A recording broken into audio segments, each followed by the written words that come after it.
I want to have more influence beyond just my small team. She was a team leader in a company where we had just had some leadership training, and um, this was a coaching call after that training. She told me that she felt comfortable in her team, and this was where she wanted to be. She didn't really want to move to any more responsible positions. She didn't want to get promoted again. She just wanted to be successful in her team. And she thought that having more influence in the company would help her be more successful in her team. I congratulated her because this is a great attitude. She realized where she was comfortable there, but she also knew that this influence would help her team and help her be more successful. But how do you get that influence? How do you become more influential? First of all, you have to understand what influence is for. If you're just trying to get influence just to make yourself more successful, to make yourself more noticeable to the boss or whatever, then I suggest you don't do it, because that's not what it's about. Influence is about putting yourself in a position where you can be more helpful to your team, to the members of your team, and be more successful for the organization, not for yourself. Influential leaders can open the doors for their team members and help their team members be more successful, and that should be your goal. So there are 5 actions that I found will help you develop influence. The first is to be clear about what you're trying to accomplish. So we were just saying, make sure that you're doing this for the right reasons, for your organization, for your team. When you clearly understand what it is you want to do, why you want to become more influential, then start to get to know more people. We all usually have a circle of people, a group that we're familiar with. It's our team, maybe a few people in the office that we work with, and sometimes we never really get beyond that. To become more influential, you've got to step outside that group, get out to the larger organization, get to know more people in the company. Make an effort to do that, to expand that circle of people that you know and that know you. As you get to know these people, ask them questions. Ask them about what they do, what their challenges are in their job, how their teams work, and then listen.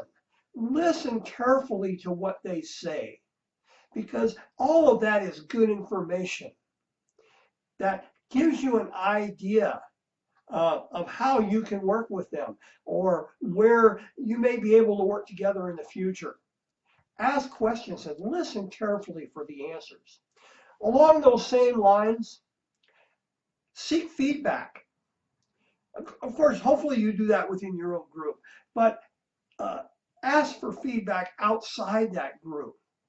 And then when people offer you that feedback, again, listen carefully, accept the feedback. Now, that doesn't mean that you're going to do everything that people tell you to do, but at least consider what they're saying. Nobody expects you to accept 100% of what they tell you, but they will expect you to at least listen and to give it a serious consideration. Finally, be prepared to help people. Help other people, not just in your group, but in that larger circle. Be the one that you know is going to be helpful. Especially when there are emergencies or some disaster happens, if you're the one that can be counted on to step up and provide some assistance, that goes a long way. And all these other steps will help you because you'll have learned about those people, about their challenges. And so when something happens, you're in a better position to provide some assistance to help them out. One of the things that all these steps does is it develops trust. People will learn that you can be trusted. You have developed trust within the larger organization.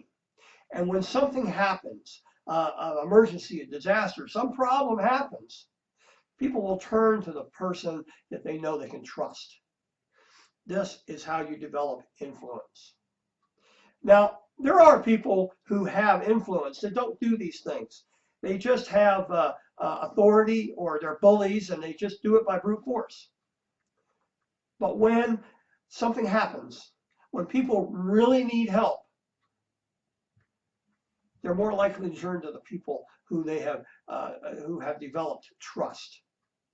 And those people who have developed influence just by brute force, those bullies, they're not going to be there when the need really arises. And so when they have a need, other people won't be there for them. And that's what this is all about. Developing influence so that when your team needs something, people will be there to help because you are there to help them. Influence is an important part of leadership, but it's something you should work at. But always remember what the influence is for. It's to help your team. It's to help your company, your organization be better, be more successful. That's why you develop influence. Thank you for watching this video. If you'd like to see more, click on the subscribe button right here. I'm always loading new content. And speaking of content, in the description below, there's a link. Go to that link. It takes you to our website where you can download a lot more great information. And it's no sales. It's all free. Just want to give you some tips, tools, and techniques to help you be a more effective leader.